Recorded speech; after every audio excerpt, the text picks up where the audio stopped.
ጤና ይስጥልኝ ተመልካቾቻችን፣ ደንበኞቻችን እንደምንከረማችሁ እንደምሰነበታችሁ ሰላም ናችሁ?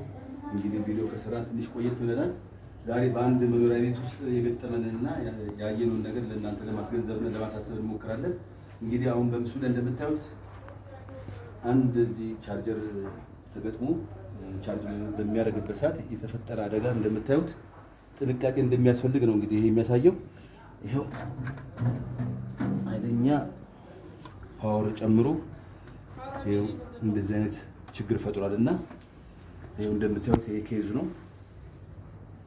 እንደምታዩት መኪናው ሁላ ሊቃጠል ነበር። አሁን በአጋጣሚ መኪናው ስለወጣ ነው። እንግዲህ ተመልካቾች እንደምንቻችን ሲገጠም በስነ ስርዓት ቢገጠም ይመከራል። ይሄው እንደምታዩት ይሄ እንግዲህ ይሄ ቀላል እንትን ነው፣ ቃጠሎ ነው። ወደ መኪናና ወደ ቤቱ ቢዛመት ደግሞ ከባድ አደጋ ይደርሳል እና ተመልካቾች እንደምንቻችን ስታስገጥሙ በኦቶራይዝድ ፐርሰን ወይም ደግሞ ቴክኒካሊ በደንብ በገባውና በተማረ ብታስገጥሙ ይመረጣል። አሁን ይሄ በቀላሉ ተገላግሏል ደንበኛችን በዚህ ብቻ ነው። ይሄ ብረት ነው፣ ችግር የለውም። መኪና ላይ ቢደርስ ደግሞ በጣም አደጋው የከፋ ነው እና ተመልካቾች እንደምንቻችን በጥንቃቄ ብታስገጥሙ ይመረጣል። ስለዚህ ለግንዛቤ ያህል እችን ቪዲዮ ለእናንተ ልከንላቸዋል ወይም ደግሞ ለቀንላቸዋል ማለት ነው። ስለዚህ ይሄን አይታችሁ በጥንቃቄ ሁሉ ነገር ብታስካሄዱ ጥሩ ነው እና ተመልካቾች እንደምንካችን በጣም እናመሰግናለን።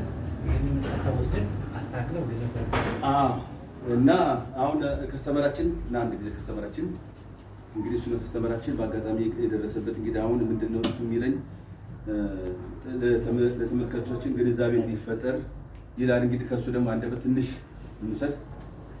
ያው እኔ እንግዲህ ሚሊን የማውቀው በቲክቶክ ነው። ጥሩ ስራዎች ይሰራል፣ እንደዚህ የተበላሹ ነገሮችን ያድሳል።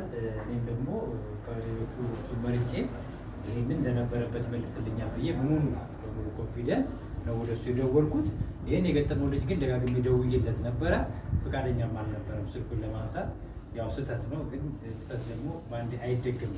ለምን መኪና የመቃጠል ቤት የመቃጠል እንደተቃጠለ ነው የሚቆጠር። ለምን እግዚአብሔር ባያወጣው ኖሮ ሙሉ መኪናው ቤቱ ሙሉ ነዶ ነበር ማለት ነው። እና የፈጣሪ ነው ያወጣኝ።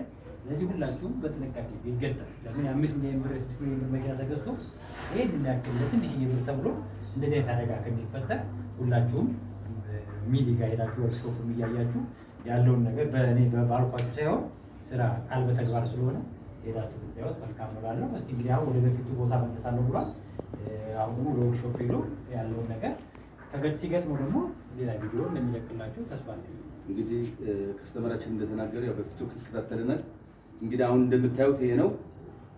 ተቀይሮ ደግሞ ያለውን ደግሞ ሙሉ ዘገባ ሁለታችን ሆነን ደግሞ መጨረሻ ላይ እንሰራለን። ተመልካቾች እንደበቻችን እንግዲህ ለግንዛቤ ያለን የሰጠን ለጥንቃቄ ነው። እናንተም ተጠንቀቁ።